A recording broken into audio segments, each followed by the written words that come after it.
వక్ఫ్ చట్టంపై ప్రజల్లోకి వాస్తవాలు తీసుకెళ్లాలని తెలంగాణ బీజేపీ నిర్ణయించింది. ఈ నెల 20 నుంచి వచ్చే నెల 5 వరకు జనజాగరణ అభియాన్ చేపట్టనుంది.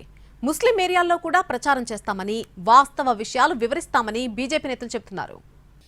వక్ఫ్ సవరణ చట్టం దేశవ్యాప్తంగా అమలులోకి వచ్చింది. పలు ప్రాంతాల్లో ఆ సవరణలకు వ్యతిరేకంగా ఆందోళనలు జరుగుతున్నాయి. కేంద్ర ప్రభుత్వానికి విపక్ష రాజకీయ పార్టీలు, వివిధ ముస్లిం సంస్థలు వ్యతిరేకంగా ఉద్యమం చేస్తున్నాయి. అయితే బీజేపీ ఈ ఇష్యూపై కౌంటర్ ప్రచారానికి సిద్ధమయ్యింది. వక్ఫ్ చట్టంపై గురించి జనానికి వివరంగా చెప్పాలని, వాస్తవాలను విస్తృతంగా ప్రజల్లోకి తీసుకెళ్లాలని డిసైడ్ అయ్యింది.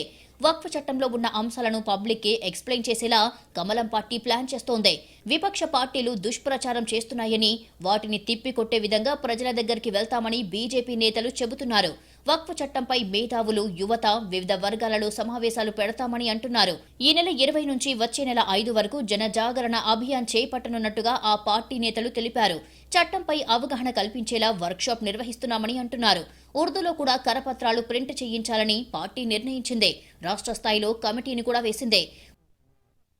ముస్లింలను కాంగ్రెస్ ఎప్పుడూ ఓటు బ్యాంకుగానే చూసింది తప్ప ఆ కమ్యూనిటీ అభివృద్ధికి ఎప్పుడూ పనిచేయలేదని కమలం పార్టీ నేతలు ఆరోపిస్తున్నారు. తప్పుడు ప్రచారం చేస్తూ ముస్లింలలో అపోహలు సృష్టిస్తున్నారని మండిపడుతున్నారు. పేద ముస్లింలు ఎవరూ దీన్ని వ్యతిరేకించడం లేదని ఆ పార్టీ నేతలు చెబుతున్నారు.